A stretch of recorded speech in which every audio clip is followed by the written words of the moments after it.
동참하는 은혜라는 제목으로 같이 말씀 나누겠습니다. 오늘 말씀 본문이 느헤미야 3장 전체이기 때문에 다 읽기엔 너무 길어서 말씀을 전하면서 필요한 구절들을 함께 살펴보도록 하겠습니다.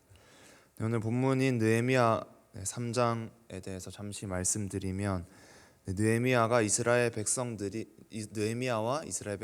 힘을 합쳐서 성벽을 중수하는, 또 다르게 말하면 성벽을 재건하는, 이스라엘 성벽을, 예루살렘 성벽을 재건하는 내용입니다.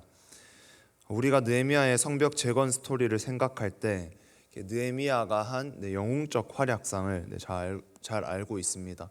자신의 자리를 또 잠시 보장받은 자리를 잠시 떠나서 황폐한 예루살렘으로 돌아온 것, 그곳에서 또 하나님의 인도하심을 받아서 또 왕의 허락을 받은 것, 또 많은 대적들의 공격에도 아랑곳 않고 그 사명을 완수한 것, 느헤미야의 이런 영웅적 활약상 우리가 잘 알고 있습니다. 하지만 오늘은 그 느헤미야 한 명에게만 초점을 맞추기보단 느헤미야와 함께 수많은 이스라엘 백성들이 성벽을 함께 재건을 했는데, 그러면 느헤미야와 그 동력자들, 또 느헤미야를 따랐던 이스라엘 백성들이 어떻게 그 이스라엘 백성들이 성벽 재건에 참여하였는가를 함께 보면서 하나님께서 공동체 구성원으로서의 내가 어떻게 하나님 나라 비전에 참여하기를 원하시는지를 함께 확인해 보도록 하겠습니다. 느헤미야 1에서 2장까지는 느헤미야가 예루살렘의 소식을 듣고 슬퍼하면서 기도했고, 기도 응답을 받아서 왕의 허락까지 받아서 예루살렘으로 옵니다. 그리고 성벽을 재건하기 전에 방백들, 그러니까 백성들의 지도자들을 말합니다. 그들이나 백성들에게 알리지 않고 은밀하게 예루살렘을 정찰을 합니다. 그래서 2장 마지막까지 가면 성벽 재건을 비웃는 산발랏, 도비야, 게셈 이런 사람들에게 너희에게는 아무런 기업과 권리도 없고 너희는 기억되지도 않을 것이다. 하나님께서 하시는 이 성벽 재건을 너희가 방해하니 너희는 아무 기업과 권리도 없고 기억도 되지 않을 거다. 이렇게 담대하게 말한 다음에 그까지의 내용이 2장까지의 내용이고, 3장부터 바로 예루살렘 성벽 중수, 예루살렘 성벽 재건을 시작을 하는데, 이렇게 시작을 합니다. 3장 1절 말씀인데 같이 한번 읽어보겠습니다. 그때 대제사장 엘리야십이 그의 형제 제사장들과 함께 일어나 양문을 건축하여 성별하고 문짝을 달고 또 성벽을 건축하여 함메아 망대에서부터 하나넬 망대까지 성별하였고. 건축을 시작하는데 첫 말씀이 이 말씀입니다. 그래서 오늘 첫 번째로는 목적 점검입니다.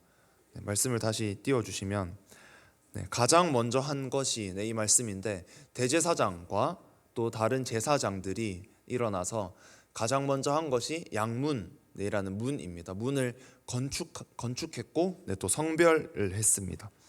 양문은 영어로 하면 그냥 the sheep gate 해서 그냥 말 그대로 우리가 알고 있는 동물 양 더하기 문입니다. 그래서 양문입니다. 문의 이름이 양문, 왜 동물 양의 이름을 따서 이렇게 문의 이름을 지었을까 하고 본다면, 이스라엘 백성들이 자신들의 죄를 대신한 속죄 제물인 어린 양을 데리고 이제 제사를 하러, 양을 죽이러 가는 거죠. 제사를 하러 갈 때 이 문을 통해서, 이 양문을 통해서 성 안으로 들어가서 양들이 피 흘려서 죽임을 당했기 때문에, 제사를 하러 갈 때 양들이 지나갔던 문이 이 문이기 때문에 이 문의 이름이 양문입니다. 그런데 성벽 재건의 시작이 이 양문이었습니다. 또한 1절 말씀은 이렇게 봤지만 1절 이후에 성벽 재건을 계속 묘사를 하는데, 그때는 그냥 성벽을 건축했다더라, 성벽을 중수했더라 이렇게 말을 하지만, 양문의 건축에 대해서 말하는 이 1절에서만 건축하여 성별했다라는 표현을 사용하고 있습니다.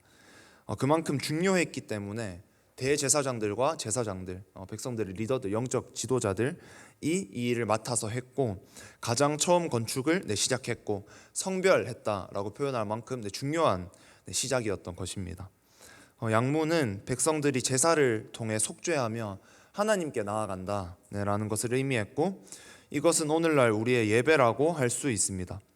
또한 예수님께서 요한복음 10장 7절에서 말씀을 한번 보여주시면, 예수님께서 자신을 가리켜서 나는 양의 문이라 라고 하신 것처럼 이 양문은 예수님 자체를 의미한다라고 확장된다고 볼 수도 있고, 또한 예수님께 나아가는 것을 의미한다고도 볼 수 있습니다. 결과적으로 이스라엘 백성들이 그토록 바라고 바라던 황폐했던 오랫동안 황폐했던 그 땅에서 성벽을 다시 재건하고 그 재건을 시작할 때 그들이 가장 먼저 했던 양문 재건은 자신들의 성벽을 재건하는 목적이 하나님이시라는 것을 기억하는 것이었습니다. 성벽 재건의 목적은 빨리 벽을 세워서 자신들이 안정적인 삶을 살아야 되겠다가 아니었습니다. 나의 불안한 마음을 달래기 위함도 아닙니다. 오직 하나님께 더 가까이 가기 위함이었고 하나님을 더 잘 예배하기 위함이었습니다. 하나님께서 나를, 우리를, 또 우리 공동체, 우리 교회를 부르셨다는 것은 정말 기쁘고 벅찬 일입니다. 하나님 앞에 나와서 그 부르심을 확인할 때마다 그 기쁨이 있습니다. 하지만 우리에게 맡겨주신 사명과 또 각자의 일자리 다 하나님께서 맡겨주신 것인데 그것을 감당할 때 또한 교회를 통해서 하나님 나라 비전을 우리가 함께 꿈꾸고 있는데 그 꿈꾸고 그 비전에 참여하게 하실 때 우리가 가장 먼저 생각해야 할 것은 다른 것이 아니라 이것이 정말 오직 하나님을 위해서 하고 있고 오직 하나님을 위해서 되고 있냐는 것입니다.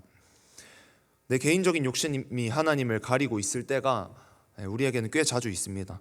그렇다면 그 모습이 보일 때마다 내려놓아야 합니다. 아무리 교회에서 맡겨주신 일을 한다고 할지라도 나를 위해서 한다면 결국 지치고 문제가 생깁니다. 내 안위나 내 욕심이 앞서 있다면 그 자리에서 그걸 깨닫게 된 순간 바로 잡아야 합니다. 내가 사람에게 인정받고자 하는 욕심, 내가 드러나기를 원하는 마음이 우리 안에 있다면 정말 모두 내려놓고 그것이 어떤 일이든 우리가 살아가면서 우리에게 주신 모든 일을 하나님께서 맡겨주신 일이기 때문에 그때마다 정말 겸손히 다 내려놓고 하나님께 합당한 영광을 모두 돌려드릴 수 있는 우리가 되기를 소망합니다. 우리의 삶에 혹시 하나님의 영광을 내가 가로채고 있는 부분이 있다면 그 영역은 정말 삶의 모든 영역에서 있을 수 있습니다. 그 영광을 다시 하나님께 다 돌려드리는 우리가 정말 되기를 소망합니다. 두 번째로 이스라엘 백성들은 각자 맡은 구역을 중수했습니다. 재건했습니다.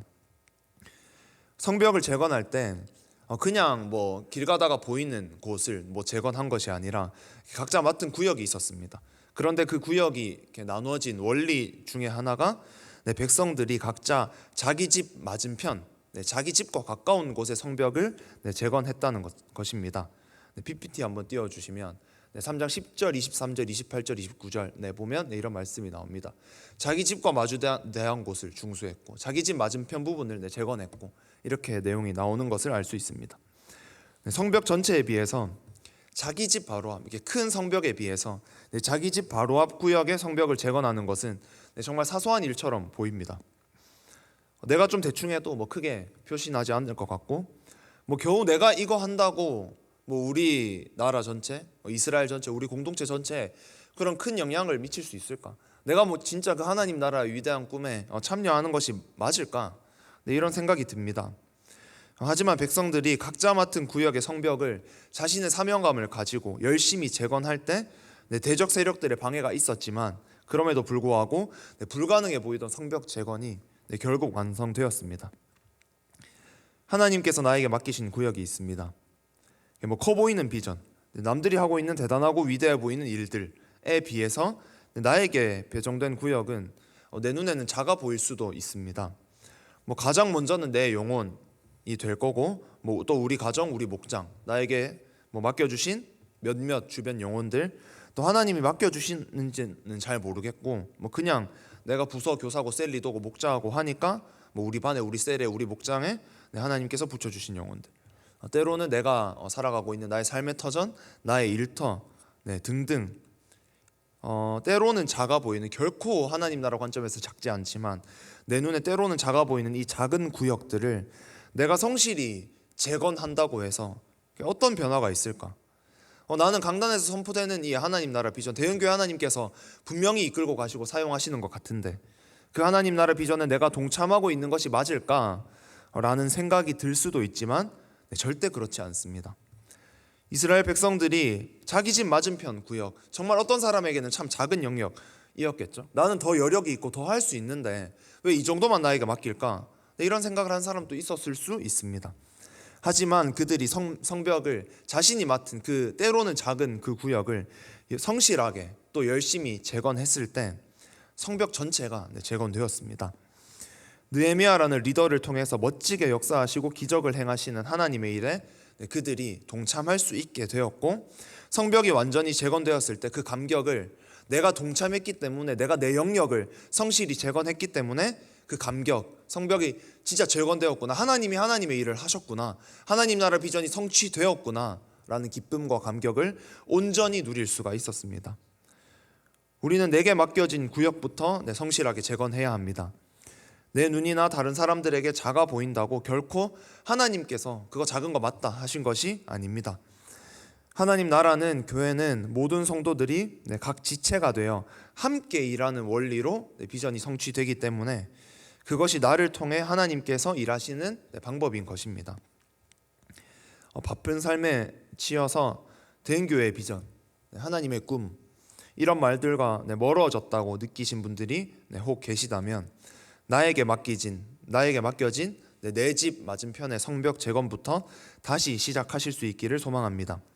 그럴 때 지금은 정말 작아 보입니다. 하지만 시간이 지나고 나서 그 큰 성벽이 다 재건된 것을 함께 볼 수 있게 되고, 우리 모두가 함께 그 성벽 재건의 감격을 다 함께 누릴 수가 있습니다. 그날이 꼭 올 줄 믿고 정말 소망합니다. 마지막 세 번째로는 방관자들이 있었습니다. 느헤미야와 이스라엘 백성들의 성벽 재건에는 오늘 말씀 한 절 한 절을 다 보면서 이런 사람이 있었다 저런 사람이 있었다 하지 못하겠지만, 정말 다양한 신분과 직업을 가진 사람들이 있었고, 다양한 지역에 살던 사람들이 모두 모여서 하나가 되어서 성벽 재건에 동참했고, 끝내 함께 승리를 맛보았습니다. 하지만 그런 상황에서도 동참하지 않는, 그냥 보고만 있는 방관자들 있었습니다. 3장 5절 말씀 같이 한번 읽겠습니다. 그 다음은 드고아 사람들이 중수하였으나 그 귀족들은 그들의 주인들의 공사를 분담하지 아니하였으며, 모두가 동참했는데도 아랑곳하지 않고 성벽을 각자가 자기 집 맞은편에 열심히 재건하고 있고, 또 각자가 이렇게 맡은 구역을 재건하고 있는 것을 보고 있으면서도, 함께 살고 있었을 텐데 보고 있었으면서도 아랑곳하지 않고 자기 마음대로 살았던 사람들이 있었습니다. 대적들이 쳐들어오는데 곧 죽을 건데 나는 그런 어리석은 짓 하지 않는다, 곧 도망가야겠다 라든지, 아니면 어차피 안 될 거 왜 하냐 라든지, 다양한 생각들로 하나님 나라 성벽이, 예루살렘 성벽이 재건되고 있는 것을 보면서도, 하나님 나라 비전이 정말 명확히 성취되고 있는 것을 보면서도 자신의 눈에 보이는 어떤 몇 가지 한계점들 때문에 보고 있으면서 동참하지 않는 방관자들이 있습니다. 혹 지금 내가 그런 사람일 수도 있고, 아니면 지금 우리도 내게 맡겨진 일을 내가 열심히 하다가도 동참하지 않고 부정적인 말을 하거나 예수 제자의 삶을 나는 살지 않겠다 라고 말하는 사람들에게 때로는 내가 흔들릴 수가 있습니다. 하지만 그럴 필요가 없습니다. 우리에게 착한 일을 시작하신 하나님께서 이루실 것을 우리는 확신하기 때문입니다. 이 말씀을 좀 더 나눠서 두 가지 측면에서 살펴보도록 하겠습니다. 첫 번째로는 그래도 성벽은 재건이 됩니다. 참여하지 않는 자들을 보며 영향받거나 낙심하지 않아도 됩니다. 하나님께서 하시기 때문입니다.